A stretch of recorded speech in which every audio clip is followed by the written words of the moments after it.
Ada yang mau on cam lagi boleh ya teman-teman. Ini saya mau nyapa-nyapa dulu nih sebelum kita mulai nanti. Terima kasih untuk teman-teman semuanya yang sudah hadir bersama kita di Zoom meeting pada sore hari ini.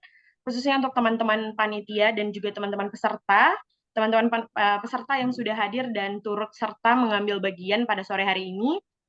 Kami ingatkan kembali bahwa jangan lupa untuk menonaktifkan atau menonaktifkan audionya untuk berbicara untuk teman-teman. Jangan lupa untuk on cam juga, ada yang mau on cam, ada yang mau berinteraksi lebih leluasa mungkin kita akan kasih kesempatan nanti pada saat sesi diskusi ya teman-teman. Selamat sore, sebelumnya Shalom, Om Swastiastu, Salam Namo Buddhaya, Salam Kebajikan. Assalamualaikum warahmatullahi wabarakatuh kepada narasumber kita yang telah hadir bersama kita pada sore hari ini dan juga teman-teman semuanya. Apa kabarnya nih teman-teman? Mungkin bisa jawab pakai ini ya, pakai kolom chatnya atau mungkin bisa pakai stiker reaction-nya. Kalau yang baik bisa dikasih tanda love atau um, dan lain sebagainya. Boleh nih teman-teman. Ini ada teman-teman dari Unipa, PGSD, katanya baik. Oke, yang dari teman-teman dari Malang nih boleh dong sebagai tuan rumah dari acara kita pada sore hari ini.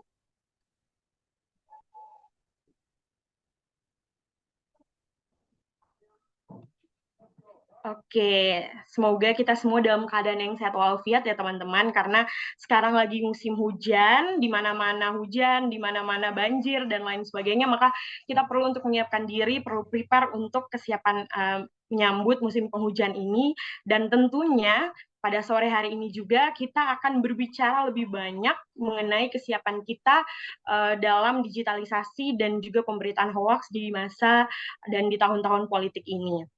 Sebelumnya, perkenalkan, nama saya Maria Ningsi, saya alumni jurnalistik Universitas Pajajaran, dan sore hari ini saya akan menjadi pemandu acara kita atau host untuk memimpin acara kita dan berdiskusi bersama pemateri yang akan hadir bersama kita.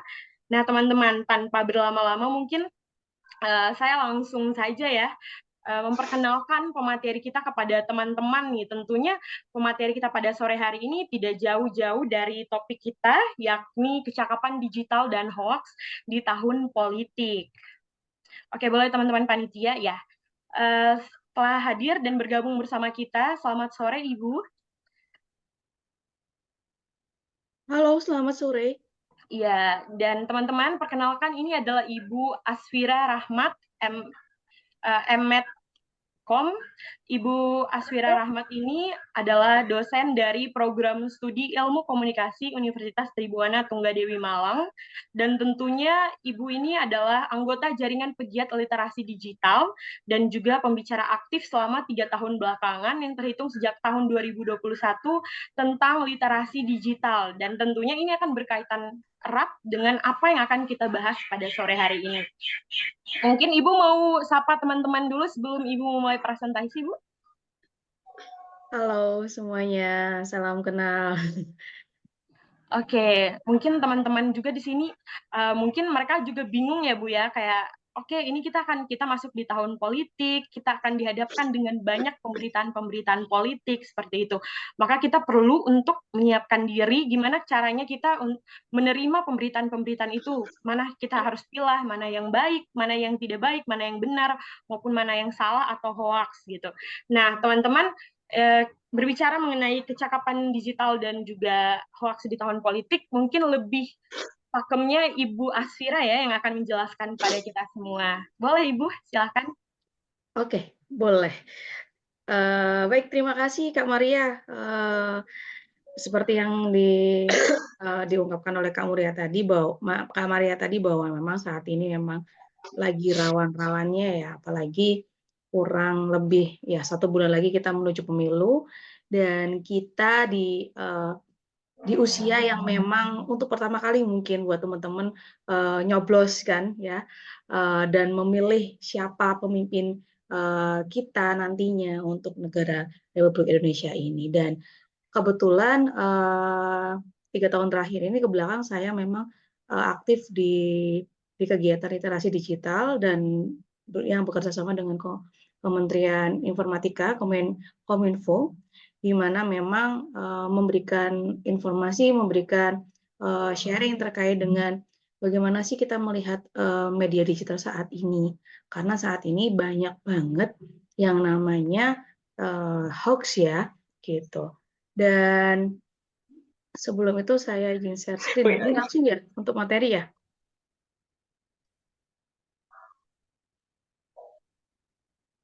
Boleh teman-teman panitia membantu untuk share screen-nya?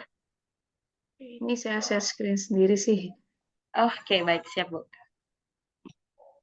Oke, bisa terlihat teman-teman?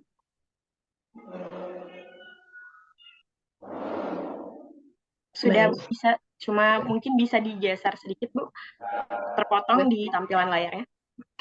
Saya full, ini. Oke. Oke. Ya, baik. Di sini saya melihat bahwa target ya segmentasi saat ini dari pemilu di tahun 2024 ini memang mereka mengejar yang namanya teman-teman milenial. Tapi kita juga harus tahu bahwa tidak semua informasi yang ada di media sosial itu informasi yang bisa kita terima mentah-mentah, yang bisa kita nikmatin dengan mudahnya. Kita juga harus tahu bagaimana cara cek fakta, apakah informasi ini benar, dan harus kita juga perhatikan bahwa sumbernya dari mana, seperti itu.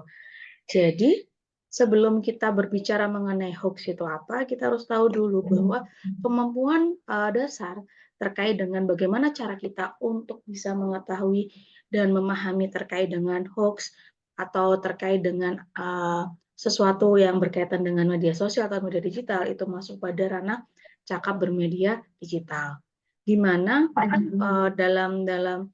dalam cakap bermedia digital ini memiliki suatu definisi atau pengertian seorang individu yang cakap ini dinilai mereka mampu untuk mengetahui, memahami, dan bisa menggunakan perangkat keras dan perangkat lunak dalam landscape digital, mesin pencari informasi, aplikasi percakapan, dan media sosial, serta aplikasi dompet digital, loka pasar, dan transaksi digital. Lantas, di mana kita bisa tahu bagaimana cara kita mengetahui hoax dan lain sebagainya, itu juga termasuk bagaimana cara kita cakap ya bermedia digital. Karena kita bisa menggunakan perangkat keras kita untuk bisa mengecek sumber referensi atau kevalidan dari informasi yang kita terima. Begitu. Mungkin teman-teman banyak mendengar kata-kata hoax dan lain sebagainya tanpa ya udah yang penting hoax adalah berita bohong. Ya, secara persepsi, secara penalaran secara sederhana, hoax merupakan yang memang berita bohong. Namun kalau misalkan kita berbicara mengenai definisi, teman-teman juga bisa banyak cari kok di Google, banyak sekali, banyak juga informasi, dan itu juga memang harus kita cari mana yang benar, mana yang sesuai dengan pemahaman kita. Hoax di sini saya artikan sebagai informasi yang dipalsukan, melenceng dari kebenaran, berita bohong yang dibuat oleh orang-orang yang tidak bertanggung jawab. Ini memiliki tujuan untuk memperkeruh suasana dan mengalihkan suatu isu, gitu. Jadi memang benar hoax adalah berita bohong, di mana yang dibuat oleh orang yang tidak bertanggung jawab. Nggak mungkin orang-orang yang bertanggung jawab itu membuat suatu berita yang bohong, tidak mungkin. Begitu.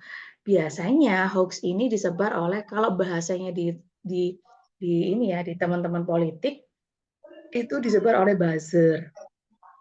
Jadi buzzer itu adalah kalau misalkan kita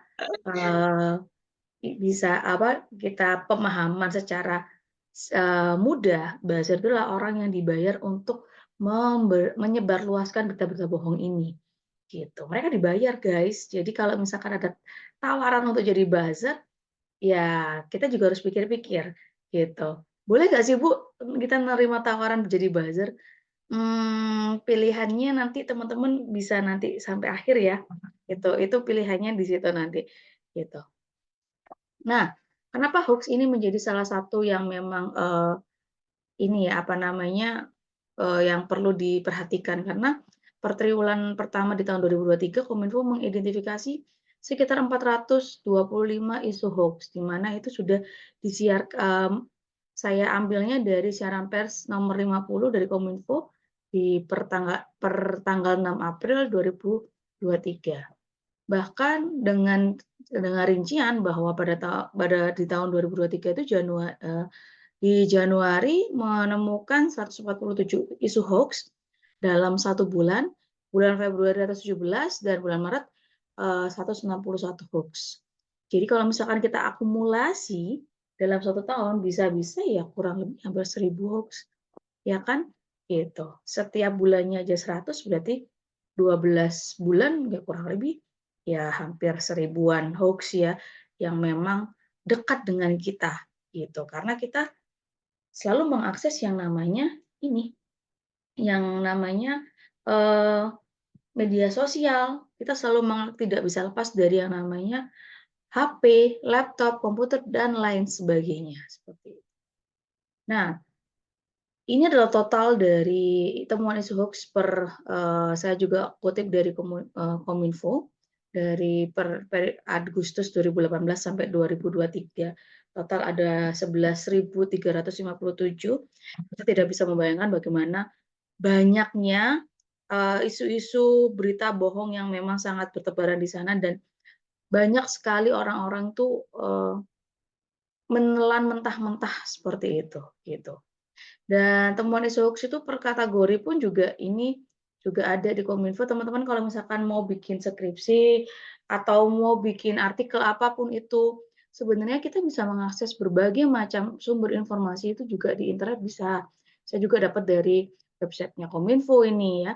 Jadi kita juga bisa mengakses bahwa saat ini memang terbanyak isu hoax di tahun 2018 sampai 2023 adalah dari isu kesehatan. Kita tidak bisa pungkiri bahwa di tahun 2019 sampai sekarang pun kita masih dalam endemi COVID yang pertama dari pandemi sampai pada endemi gitu.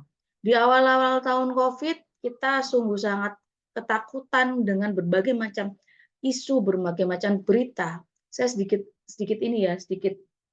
membahas terkait juga hoax yang terkait dengan COVID karena memang itu dekat dengan kita. Kenapa memang di rentang 2018 sampai 2023 ini isu hoax terkait dengan kesehatanku menjadi yang sangat tinggi seperti itu.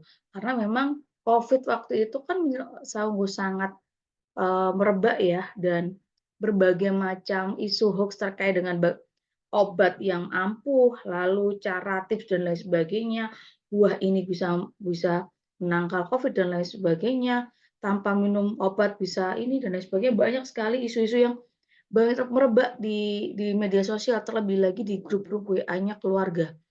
Kalau misalkan teman-teman ngecek grupnya Bapak Ibu, teman-teman pasti banyak sekali isu-isu hoax yang memang berterbaran. Yang kedua adalah pemerintah, penipuan, dan keempat adalah isu politik. Nah, politik ini masih hangat-hangatnya di tahun 2023 menuju 2024. Jadi mereka masih merangkak naik sampai pada nanti di puncaknya di bulan Februari pasti akan banyak sekali isu-isu hoax yang terkait dengan politik. Begitu. Nah, berbicara mengenai jenis-jenis hoax itu nggak cuma satu. Hoax itu berkaitan dengan berita bohong itu banyak sekali macamnya, banyak sekali jenisnya. Ini saya contohkan ada 3 jenis ya, yang memang sangat mudah kita temui dan sangat mudah kita dapatkan dari internet. Teman-teman kalau misalkan masih main Twitter, itu sungguh sangat mengerikan ya. Antara misalkan antara parpol ini, paslon A, B, C itu sungguh sangat mengerikan begitu. Mereka pasti saling melempar, saling goreng dan lain sebagainya gitu. Jadi jenis-jenis hoax ini yang mereka gunakan biasanya yang lebih banyak digunakan. Yang pertama adalah satir atau parodi. Satir atau parodi ini biasa kita kenal sebagai meme, itu ya meme ya. Jadi kayak misalkan gambarnya paslon siapa jadi sama siapa, jadi jadikan gambar-gambar aneh, dijadikan lucu-lucuan sambil sindir menyindir yang sampai yang ya yang banyak banget kayak gitu. Habis itu jenis hoax yang kedua adalah misleading content. Ini ini lebih ke disinformasi ya, informasi yang bahasanya itu di dirubah sedikit dan lain sebagainya. Lalu fabricated content itu adalah suatu konten yang salah, yang memang diulang-ulang, misalkan sudah pernah ada hoax di tahun 2017 itu dinaikkan lagi di sekarang, seakan-akan itu adalah isu yang terbaru, seperti itu. Jadi, ini adalah jenis-jenis hoax yang, sering muncul di media sosial, apalagi satir atau parodi ini. Nah, ini contoh-contoh yang saya bisa berikan. Teman-teman masih ingat, salah satu statement dari salah satu ketua parpol yang mana menyuruh, ibu-ibu untuk masak karena di situ ada satu isu yang digoreng, yaitu adalah isu terkait dengan minyak goreng, ya, isu tentang minyak goreng. Salah satu ketua parpol itu mengisyaratkan atau menyarankan bahwa ibu-ibu kalau masak itu direbus aja, begitu. Padahal kita kembali lagi ke culture. Culture Indonesia, makanan yang direbus itu adalah makanan diet, makanan yang nggak enak. Kebanyakan kita suka gorengan, seperti itu. Maka ya ya akhirnya dijadiin satir, bahkan tahu bulat aja yang bahasanya digoreng dadakan jadi direbus dadakan, gitu. Jadi ya ini adalah, para satir-satir yang memang muncul ya, ketika ada satu isu yang memang isu-isu yang memang isu-isu yang memang sedang hangat di Indonesia ini, gitu. Nah, selanjutnya adalah yang orange ini, mungkin di tahun 2019 yang periode pertama, ini yang, eee, ini adalah satir untuk paslon waktu itu kalau nggak salah Jokowi dengan Prabowo ya. Salah satunya saya lupa ini yang cebong punyanya siapa, yang kampret punyanya siapa saya lupa. Dan itu muncul ketika memang mungkin ada apa namanya, waktu kampanye muncul keceplosan dan lain sebagainya, dijadikan meme dan lain sebagainya, seperti itu. Gitu sih, gitu. Jadi satir dan parodi ini sebenarnya ini yang lebih banyak dikonsumsi oleh anak muda, oleh kita, karena dari tampilannya yang lucu, tampilannya yang menarik, dari gambar-gambar, dan juga penggunaan kata kalimat yang memang mudah untuk kita pahami. Dan itu kalau misalkan kita tidak punya yang namanya kecakapan dalam, memahami kalimat, gambar, dan lain sebagainya, apalagi, teman-teman, apa namanya, yang usia usia milenial adalah termasuk dari ya pemilih apatis dalam artian mereka tidak mau tahu terkait dengan politik, itu akan kemakan omongan apa, hoax-hoax seperti ini. Nah, satu juga ini contoh dari satir. Sebenarnya contoh satir tuh banyak banget gitu ya. Satir itu, saya nggak mau contohin yang terkait dengan ini ya, apa namanya, terkait dengan isu politik yang saat ini karena takut karena kita ada di ranah akademisi, dalam artian ranah terkait dengan memberikan pemahaman dan lain sebagainya. Takutnya adalah kita, "Oh ternyata ibu ini ya," condong enggak, gitu. Jadi saya lebih ke milih netral, saya tidak kalau misalkan teman-teman cari meme terkait dengan, paslon A, B, C, D ini, itu banyak banget di Twitter atau di Kaskus banyak banget, gitu. Ini salah satu contoh dari ini lama juga, tapi, satir ini sampai sekarang masih juga digunakan ya, gitu. Ini deklarasi anti korupsi waktu itu kalau nggak salah isunya adalah, eee, terkait dengan koalisi-koalisi ini ya, parpol terkait dengan KPK seperti itu, gitu. Nah, selanjutnya adalah misleading content. Misleading content ini adalah suatu konten yang, disinformasi ya, yang tidak, yang benar-benar hoax ya. Nah, waktu itu, di apa namanya, ini adalah satu konten yang mana yang pertama adalah hoax, yang ini fakta. Jadi sebenarnya faktanya, jadi kita berawal dari satu informasi yang benar-benar terjadi. Tapi misleading content ini itu diplesetkan, itu dirubah sedikit kayak gitu. Mungkin diambil dari, statement-statement dari yang bersangkutan atau hasil wawancara seperti itu, gitu. Nah, hoax-nya adalah yang berkembang di masyarakat, video data KPU hasil pemilu 2024 sudah ditentukan. Padahal pemilu 2024 kan belum dilaksanakan, gitu ya. Aneh kan?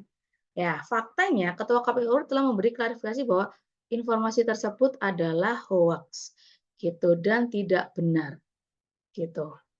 Telah menjelaskan bahwa pemungutan penghitungan suara belum ada hasilnya karena baru akan diselenggarakan pada 14 Februari 2024.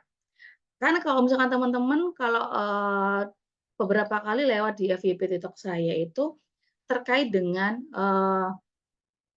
pekerja imigran PMI, pekerja TKI-TKI yang ada di luar, terlebih di Taiwan, pokoknya yang di luar itu sudah menerima yang namanya mereka membuat satu video bahwa mereka menerima surat suara dan menganggap bahwa itu sudah dicoblos kita kita kita pemilu duluan nih dan lain sebagainya gitu gitu dan itu viral tetap sempat sempat FYP di saya ya kalau saya langsung langsung, geser aja, karena menurut saya ngapain sih orang pemilu aja tanggal 14 gitu. Jadi kita bisa maknai bahwa, hal tersebut itu itu dibuat untuk ya membuat rusuh, "Loh kok di sana sudah ya, di sini belum?" Dan lain sebagainya, gitu. Tapi nyatanya kan di Indonesia ya tenang-tenang aja, mereka ramenya di media sosial seperti itu. Satu juga nih contoh dari hoax ya, hoax juga misleading content. KPU akui mempersiapkan debat dan alat mempersiapkan debat dan alat khusus untuk Gibran dan lain sebagainya.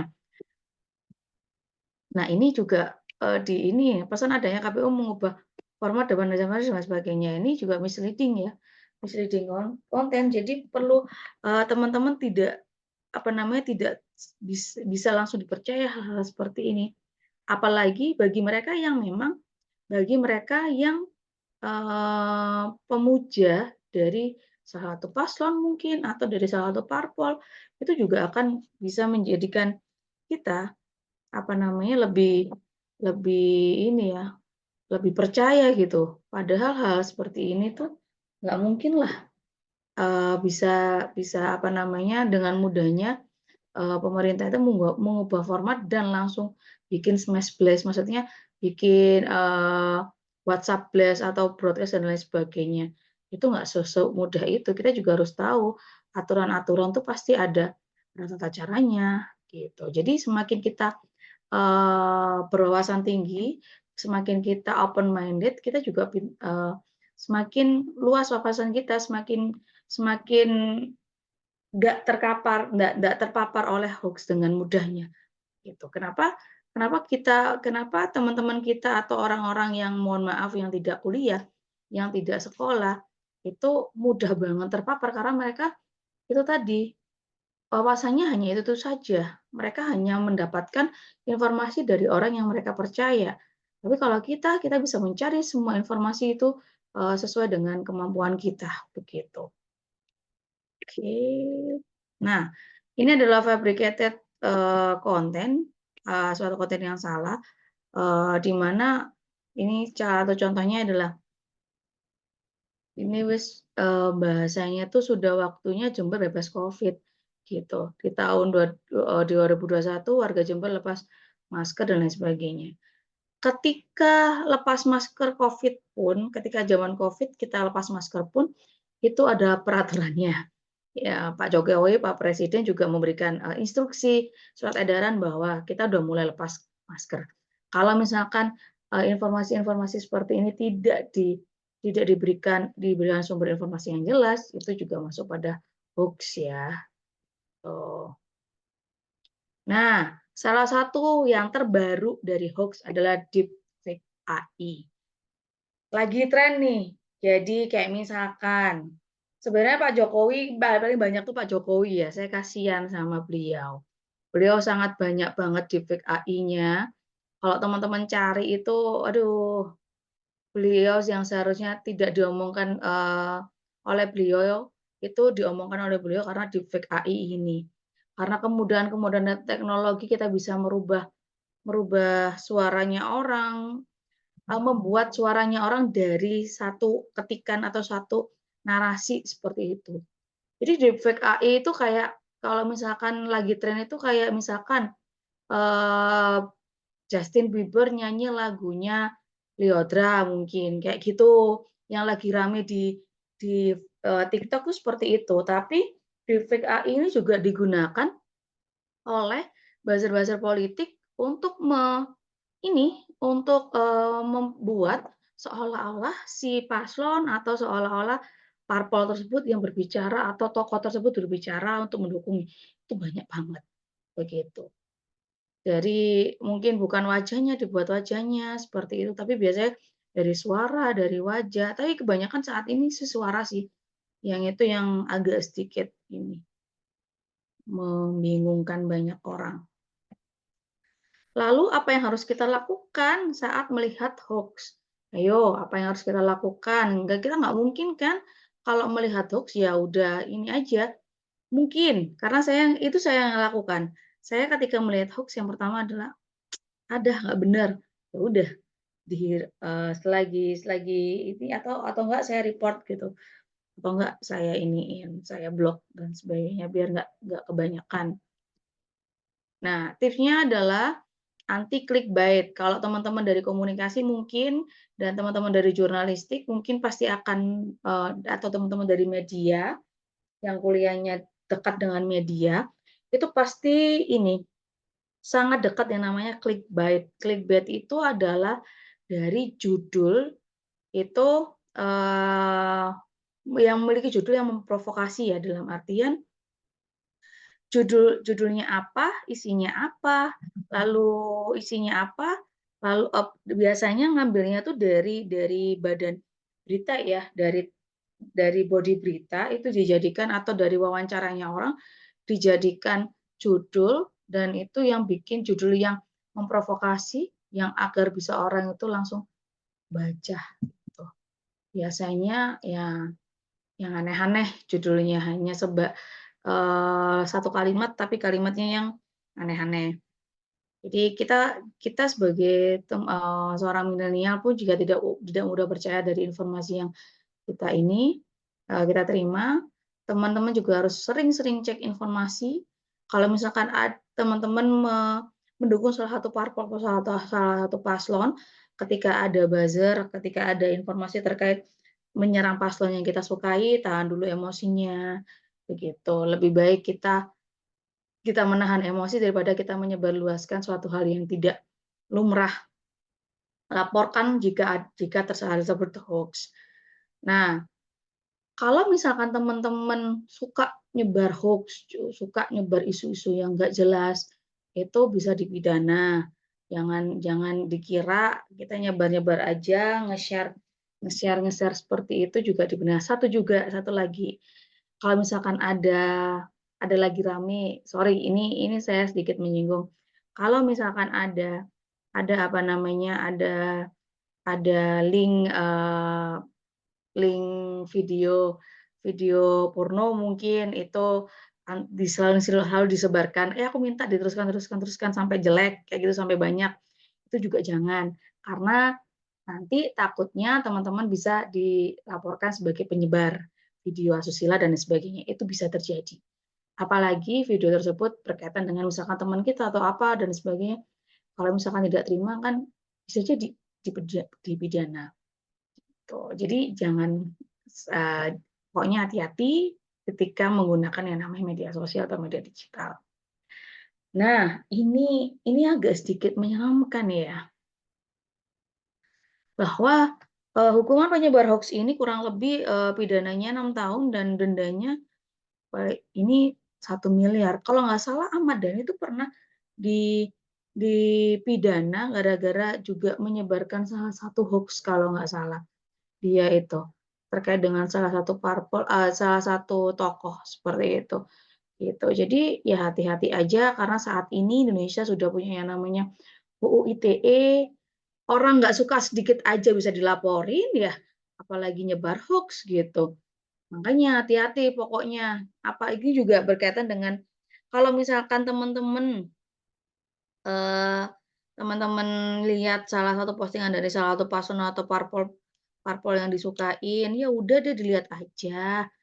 Boleh fanatik, tapi ada waktunya. Mungkin fanatiknya ketika nanti pas pemilu dicoblos gitu. Kalau jangan fanatiknya aku mendukung semuanya dikit-dikit bikin bikin bikin story tentang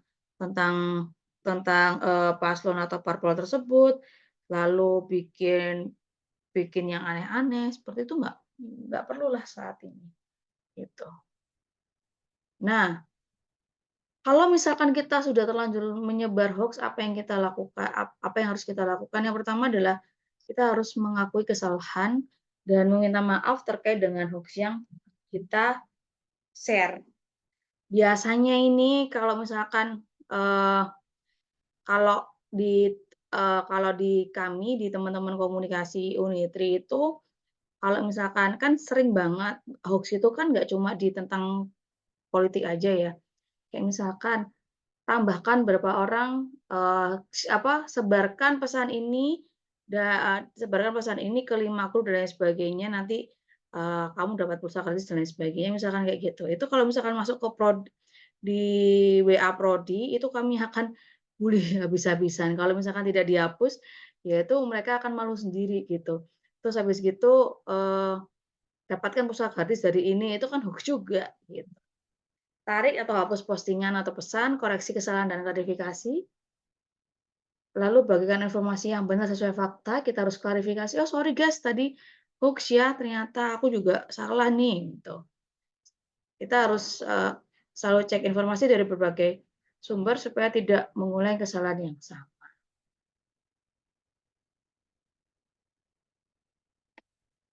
Nah, kita, cek fakta di sini, ini ya, kita kita juga harus perlu yang namanya ini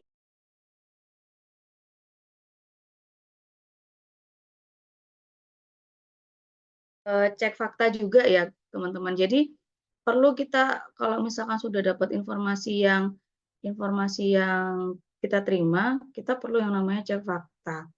Cek fakta di sini, teman-teman, cara melaporkannya itu juga kita bisa ada websitenya sekarang. Ini ada beberapa cara, misalkan, cek hoax, cari aja cek fakta di Google banyak banget.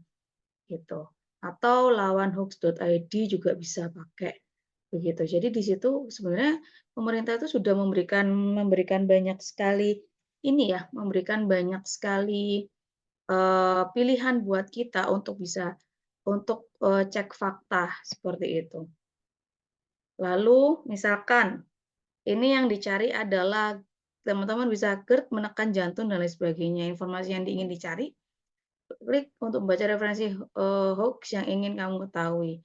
Jadi teman-teman bisa ngecek juga banyak hal situs lain, selain itu ada cek hoax ID, turnback hoax.id atau aduan konten dan lain sebagainya, atau ada melalui WhatsApp juga ada seperti itu. Sebenarnya sekarang tuh banyak banget ya untuk menanggulangi hoax, untuk melawan hoax dan lain sebagainya gitu. Kalau nggak kita siapa lagi, informasi-informasi yang sangat banyak gitu ya.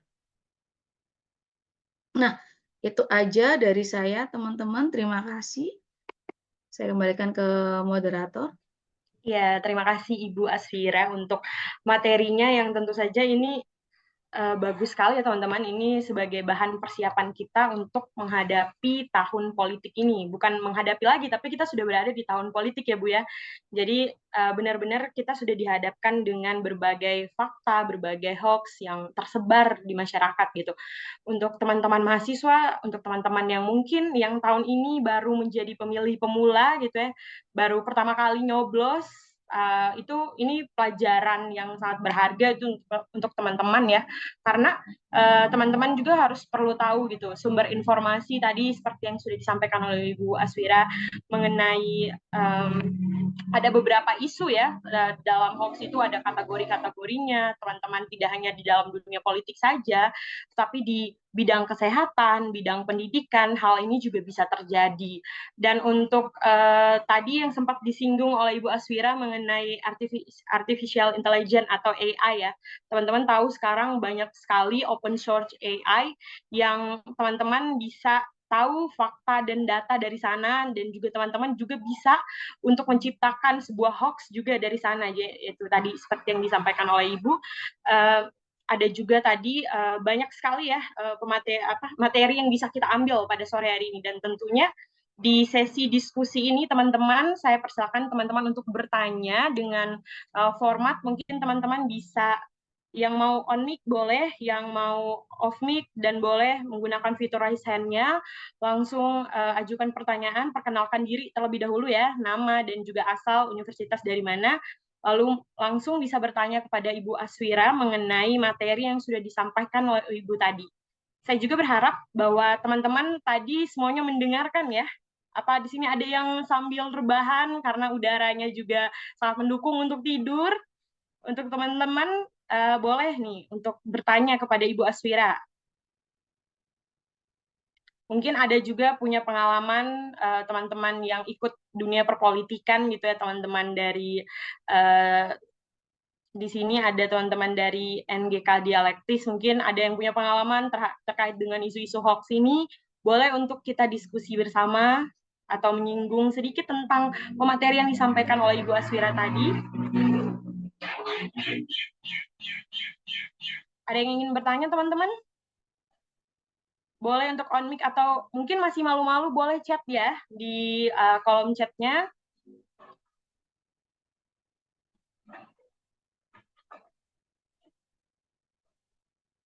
Oke, mungkin sambil menunggu teman-teman bertanya nih Bu, mungkin kita ngobrol sedikit ya Bu, atau mungkin saya juga ingin bertanya kepada Ibu Aswira mengenai isu-isu hoax di tahun politik ini ya Bu ya. Tadi kan Ibu sudah menyinggung sekian banyak data ya Bu ya, yang telah Ibu paparkan dari tahun 2023, kurang lebih sudah 1.000 lebih hoax yang tersebar gitu. Apalagi di tahun ini menjelang sebelum 14 Februari nanti kita akan sama-sama ke TPS, kita akan sama-sama memilih, memantapkan hati untuk pemimpin kita.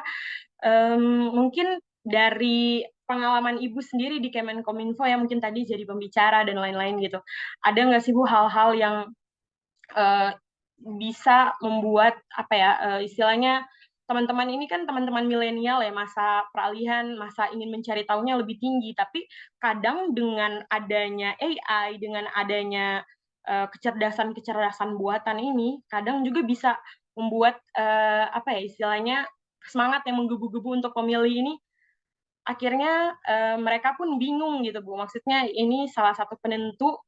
Sebenarnya kan tahun ini kita juga akan menentukan pemimpin presiden kita maupun DPR dan lain-lain gitu.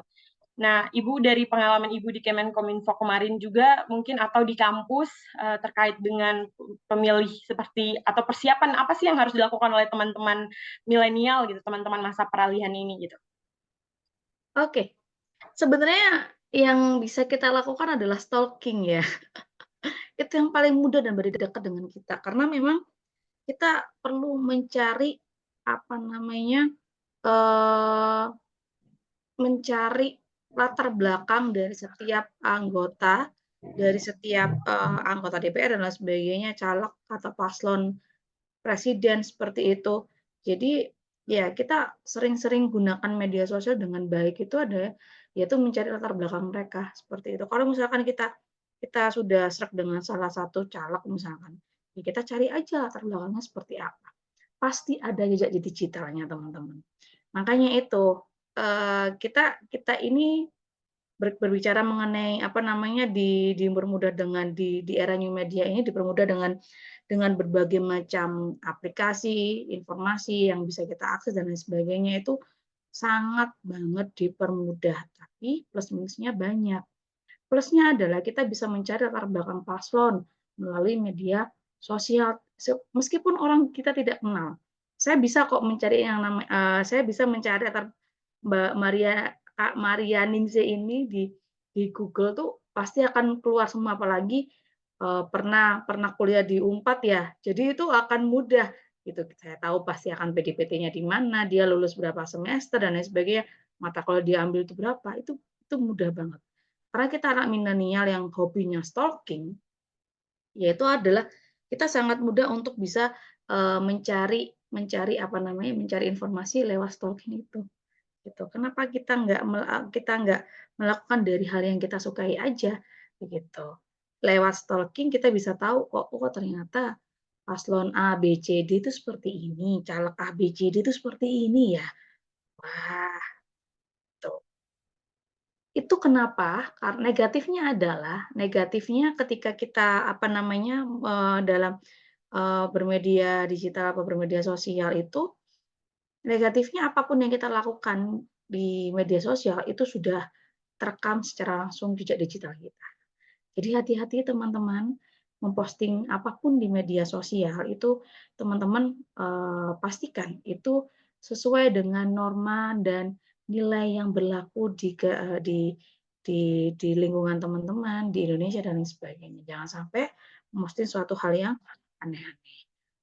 Contohnya, contohnya kalau misalkan teman ini saya sedikit menyinggung juga karena memang eh, apa namanya, yang bisa kita lakukan adalah yang memang mencari informasinya lewat internet. Kita saat ini kalau dulu sih ya pemilu, kalau misalkan dekat rumah kita, ya udah, oh langsung belusukan apa namanya, langsung datang ke tempat tempatnya dan sebagainya. Kalau sekarang jarang banget, apalagi kita yang anak-anak milenial ini kan kita nggak suka ya datang ke kampanye, kayak gitu kan nggak suka. Kita lebih suka mantengin yang namanya handphone. Ya udah, stalking aja. Sekali stalking, di-chat, diketik namanya, keluar semua kok, beneran.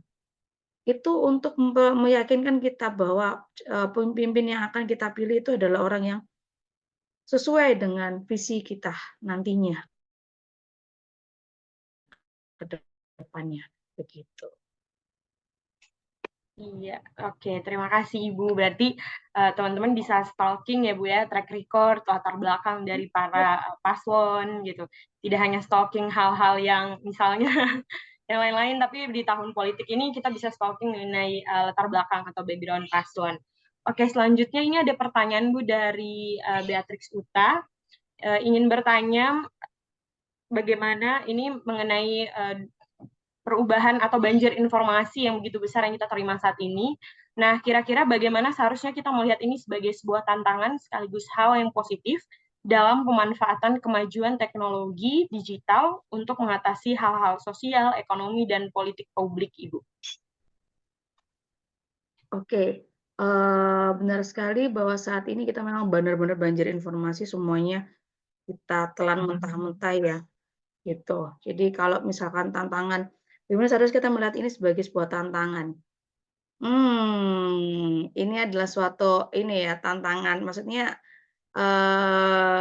bagi mereka yang memang kembali lagi bahwa culture ya, kita kalau misalkan kita beruntung adalah kita bisa mendapatkan pendidikan yang tinggi, kita bisa kuliah. Tapi tantangan terberat adalah bagi mereka yang memang tidak kuliah dan orang-orang yang memang, mohon maaf, orang-orang yang memang menengah ke bawah yang hanya, yang penting dia kerja, apa yang penting dia dapat uang, ya udah kenyang dan lain sebagainya seperti itu. Gitu. Jadi bagaimana seharusnya kita melihat ini sebagai sebuah tantangan sekaligus hal yang positif. Kita kita melihatnya itu gimana ya? Sebentar. Ini sebagai hal yang positif dalam pemanfaatan kemajuan untuk mengatasi hal sosial, ekonomi, dan politik di publik. Tantangan terberat memang bagi mereka ya, bagi masyarakat yang memang menengah ke bawah, gitu. Ya, kita tantangannya adalah kita sebagai seorang yang mungkin yang punya yang punya pendidikan yang lebih tinggi itu bisa memberikan ini pengarahan secara personal dengan mereka dalam artian jangan ke banyak orang dulu, maksudnya ke banyak orang dalam artian tuh banyak orang, tapi orang terdekat kita dulu aja. Misalkan dari orang tua kita gitu.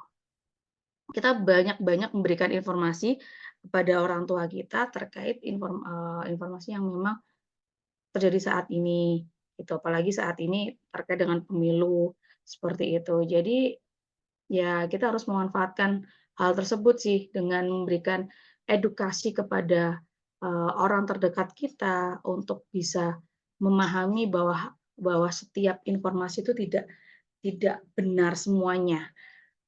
Banyak benarnya, tapi juga banyak tidak benarnya, seperti itu. Itu sih, itu yang bisa kita manfaatkan, yang bisa kita sharing kepada sesama. Oke, baik. Selanjutnya Ibu, ini ada pertanyaan dari Maria Osinta dari Univas Surabaya. Ingin bertanya, lantas apa strategi yang efektif untuk melibatkan generasi milenial dalam mendeteksi dan menghindari penyebaran hoax selama periode politik? Oke, strategi yang efektif untuk melibatkan generasi milenial dalam mendeteksi dan menghindari penyebaran hoax. Ya, kita banyak-banyak, ini ya, banyak-banyak membaca, apa namanya, banyak-banyak, ya itu tadi, banyak-banyak stalking yang positif ya, gitu. Jadi kita ketika dapat satu informasi, kita nggak bisa langsung menelan mentah-mentah, tapi kita harus bandingkan informasi yang serupa, seperti itu. Yang strategi yang paling efektif ya, itu tadi, banyak-banyak stalking yang positif, gitu. Stalking aja, nggak share, ya, stalking aja, kita mencari informasi aja yang banyak, kita kumpulkan, ya, kalau misalkan informasi, "Oh, ternyata ini benar," ya sudah kita share, baik. Tapi kalau kalau tidak, kalau nggak benar janganlah, gitu. Apalagi kita generasi milenial itu kan sangat dekat dengan gadget, mudah untuk kita kita, apa namanya, masuki dengan ya pakai apa saat ini kan juga banyak dari ketiga paslon itu mereka sudah mengarah ke anak-anak milenial, jadi mereka mempunyai strategi dengan mendekatkan diri dengan anak-anak milenial, seperti itu. Cuman PR-nya adalah kembali ke kita lagi, kita harus banyak-banyak sering mencari informasi tentang hal tersebut, gitu. Kita kembali lagi mencari latar belakang dari ketiga paslon ataupun, caleg yang akan kita pilih nantinya di pemilu, seperti itu. Ya, baik. Terima kasih Ibu. Untuk teman-teman yang bertanya tadi, apakah ingin mengkonfirmasi kembali jawaban dari Bu Aswira atau ingin ada yang masih kurang gitu, ingin diperjelas lagi atau ingin bertanya lagi? Atau teman-teman yang lain yang belum bertanya, boleh untuk dipersilakan bertanya, teman-teman.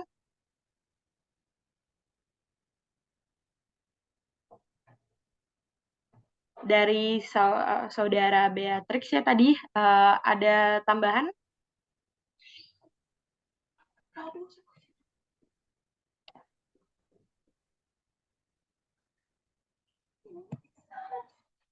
Dari, oke ini. Ya Bu, ini ada yang bertanya juga Ibu, ini dari Angelina Mina. Ini dalam beberapa kesempatan banyak hoax yang dilakukan atau inisiasi oleh kaum-kaum intelektual sendiri sebagai dalangnya. Apakah etika komunikasi media sosial sangat penting dalam menjaga ruang publik, Ibu? Ya, penting banget. Bahkan kita apa namanya, berdiskusi di luar aja kita juga perlu untuk memperhatikan etika juga, seperti itu, gitu. Iya, penting banget lah berbicara mengenai etika komunikasi kan banyak ya, tidak hanya berkaitan dengan public speaking saja, tapi etika komunikasi lebih pada ke ini, apa namanya, ke etika pers dan lain sebagainya, etika penyiaran dan sebagainya, itu juga salah satu bentuk dari etika komunikasi, begitu. Kadang kalau misalkan ini ya, di televisi televisi itu, eee, berbicara mengenai di televisi itu kadang kita masih bisa untuk mereka ada namanya etika penyiaran. Jadi mereka masih bisa meng-cut yang namanya hoax, yang informasi yang tidak tidak sesuai. Tapi kalau udah di media sosial itu sangat susah, karena kita bisa memproses informasi tersebut dan bisa menyebarluaskan sendiri. Kembali lagi pada, bentuk media, bahwa kalau misalkan televisi masih bentuk yang media yang konvensional, yang dikelola oleh salah satu salah satu salah satu perusahaan mereka yang menyebarluaskan informasi tersebut. Tapi kalau misalkan media sosial, media online yang dimiliki oleh perseorangan, kita bisa memproduksinya sendiri, gitu. Gitu. Jadi etika komunikasi penting untuk menjaga ruang publik itu agar bisa menjadi kondusif, gitu.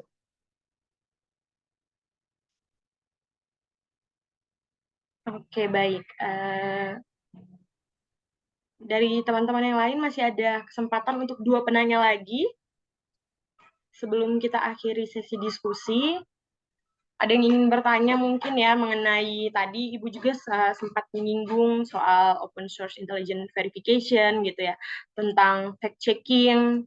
Jadi teman-teman mungkin ada yang kurang jelas mengenai fact checking. Kan sekarang kita semua punya handphone, kita semua bisa mengakses internet dengan mudah gitu ya. Itu juga merupakan salah satu kelebihan ketika kita mendapati sebuah hoax dan kita bisa langsung ke AI atau open source yang khusus untuk fact checking gitu teman-teman. Tadi juga udah disinggung bahwa ada cek hoax, ada lawanhoax.id, dan mungkin ini ada satu juga dari saya juga ada tambahan juga Bu, mungkin kalau di kita bisa kenal dengan Open Source Intelligence Verification and Fact Checking yang namanya OSIN. Itu ada sebuah website yang teman-teman bisa masukin foto, teman-teman bisa masukin video di dalam situ, dan teman-teman bisa tahu itu video dan fotonya itu aslinya dari mana, tersebar awal mulanya dari mana, dan akhirnya sampai uh, istilahnya kayak riwayat penyebaran video itu sebenarnya awalnya dari mana dan sampai kemana. Itu teman-teman bisa untuk menggunakan beberapa saran fact checking tadi ya, seperti yang sudah disampaikan oleh Ibu maupun oleh saya. Mungkin teman-teman ada lagi yang ingin bertanya?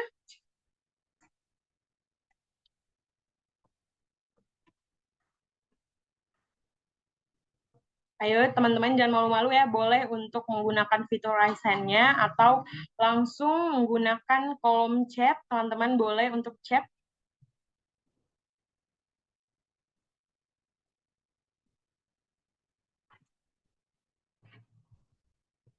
Dari teman-teman panitia mungkin sudah menyiapkan pertanyaan untuk Ibu Aswira. Ini adalah kesempatan yang bagus yang teman-teman untuk kita semua dapat berkomunikasi langsung dengan Ibu Aswira, tentunya juga punya keahlian dalam bidang informasi, juga pernah terlibat dalam beberapa riset dan beberapa pekerjaan lainnya di Kemenkominfo.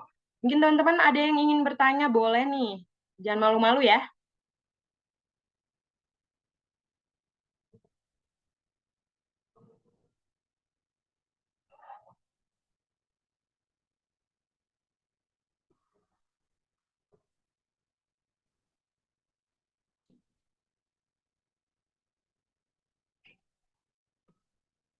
Mungkin juga ada yang mau nanya soal satir, soal misleading informasi. Ada juga tadi ada fabricate konten ya dari Bu Aswira tadi. Ya satir ini teman-teman media, teman-teman milenial pasti udah tahu satir teman-teman biasa di grup-grup WhatsApp. Itu kan biasa ngirim meme-meme lucu gitu ya, stiker-stiker, parodi-parodi ala-ala paslon-paslon gitu ya. Ini juga tentunya mulai hari ini mungkin ya teman-teman udah dapat informasi bahwa oh teman-teman bisa dipidana, teman-teman bisa dipenjara, udah stop, jangan menyebarkan itu. Jadi teman-teman sudahlah cukup untuk melakukan satir atau parodi atau menyebarkan meme-meme yang menurut teman-teman lucu, tapi itu bisa menjadi salah satu bumerang untuk teman-teman gitu. Boleh nih teman-teman. Teman-teman panitia ada yang ingin bertanya atau teman-teman peserta lainnya? Ini ada yang dari mana ya? Ini kita boleh cek dulu nih. Jangan-jangan ada yang tidur ya. Ini ada yang dari Unika, ada Henrikus Garum dari Unika ingin bertanya mungkin? Baik Bu, saya ingin bertanya.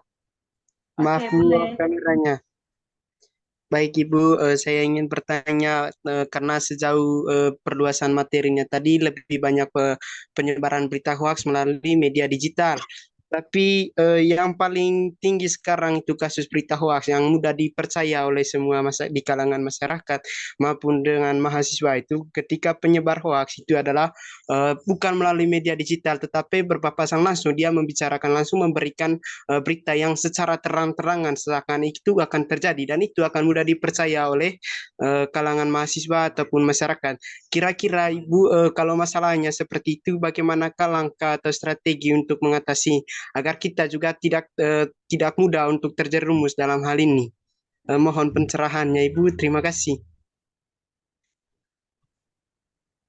Oke, penyebar hoaxnya langsung ngomong ya, langsung Ya Ibu. diskusi ya, gitu ya. Ya, berarti kan kita juga harus bisa memanfaatkan gadget kita dong, gitu. Bener nggak sih orang ini ngomong? Gitu, udah.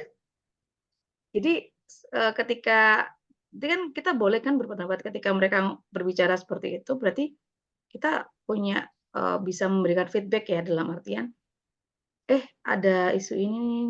Oh iya, bentar isunya apa ya? Kita cek dulu hoax paling, hoax mungkin misalkan kayak gitu. Ya kita gunakan gadget kita aja kayak gitu. Itu tadi. Kalau misalkan memang itu adalah informasi terbaru yang memang teman-teman dapat, teman-teman tidak apa namanya? Jangan langsung dipercaya dong. Kita kembali lagi bahwa jangan mudah percaya tentang isu apapun. Kalau misalkan kita tidak cek kebenaran dan keaslian dari sumber yang kita terima seperti itu.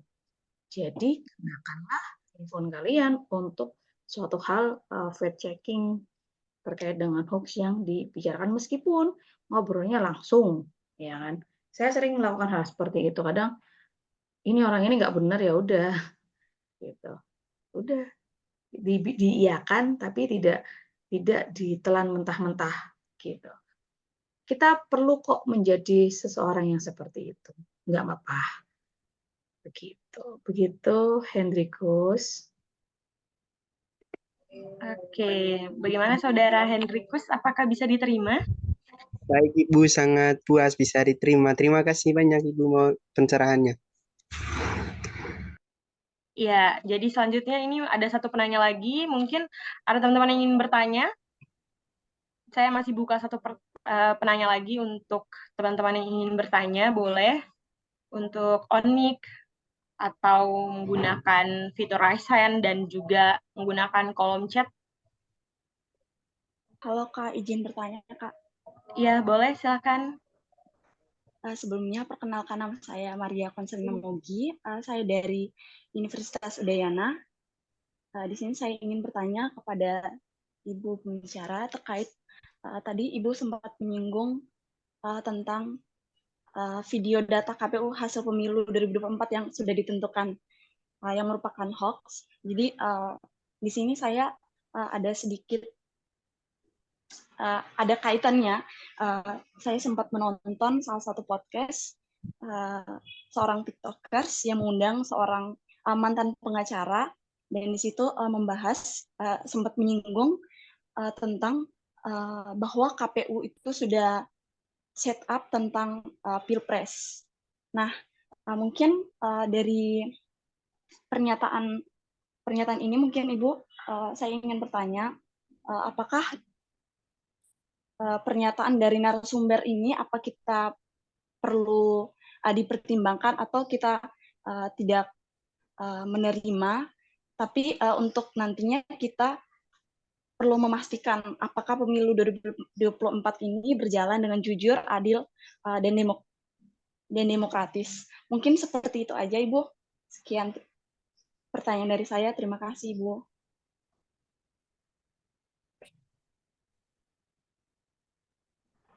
Oke, sorry, tadi berarti intinya seperti apakah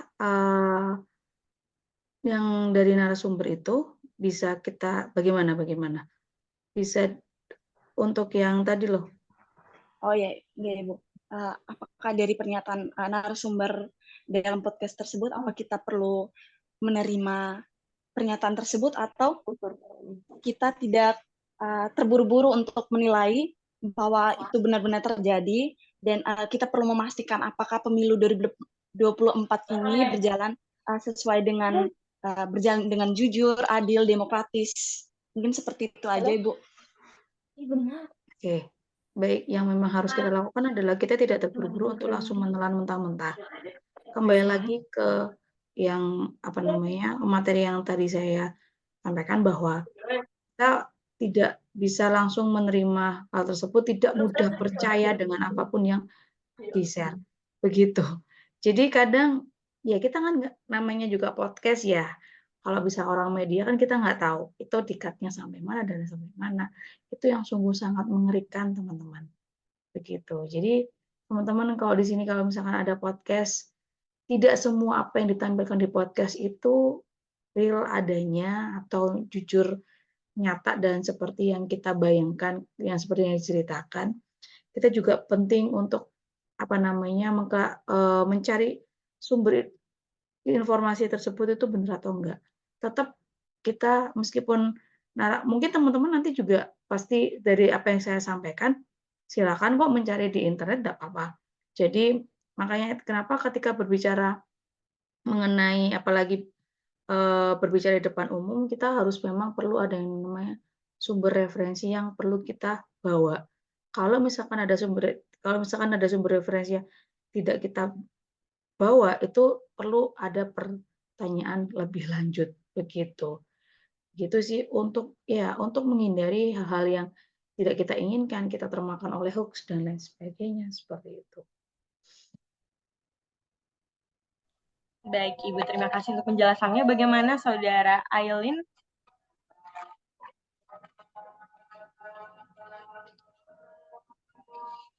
Oke, mungkin karena sesi diskusi kita juga sudah selesai, Bu ya, dan untuk waktunya juga sudah menunjukkan 3:30 sore, mungkin langsung saja ada closing statement terakhir dari Ibu Aswira.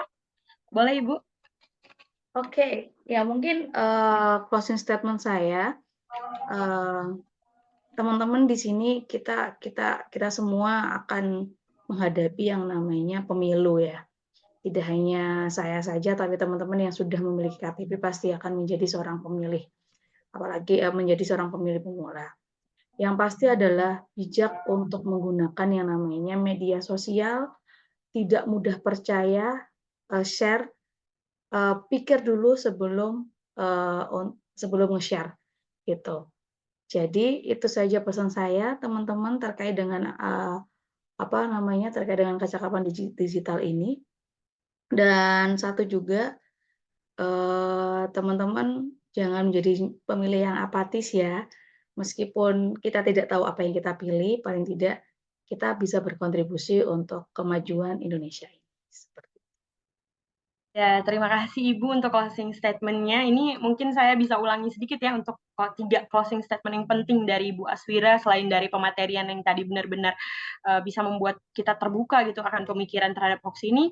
Ibu juga tadi menekankan bahwa kita perlu bijak untuk menggunakan media-media digital ini ya teman-teman, karena di era sekarang, di zaman internet yang sudah serba cepat, semuanya itu mudah untuk kita klik udah share, jadi kita bisa saja tanpa kita sadari kita bisa menyebarkan hoax ke banyak orang gitu ya.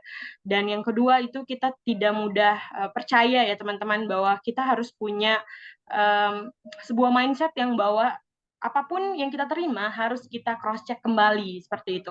Terus yang terakhir itu kita harus pikir terdahulu, kita harus benar-benar cross check baru kita share ya teman-teman, karena jangan sampai informasi yang kita sampaikan itu misinformasi atau misleading, yang mana mengakibatkan orang lain di sekitar kita dia dapat menyebarkan kepada orang lain dan seterusnya. Jadi teman-teman kita perlu untuk bagaimana berpikir bahwa kecakapan digital ini sebenarnya adalah 2 tantangan yang besar ya. Yang pertama itu bisa membawa dampak yang positif, dan juga itu yang kedua membawa dampak yang negatif, terlebih lagi di tahun politik ini. Oke, terima kasih Ibu sudah bersama kita pada sore hari ini dengan materi yang sangat insightful. Saya juga berharap bahwa teman-teman yang mendengarkan materi dari Bu Aswira tidak hanya sampai di sini saja. Teman-teman semoga saja bisa berbagi informasi, bisa share informasi ini kepada orang-orang yang tidak dapat hadir bersama dengan kita pada sore hari ini.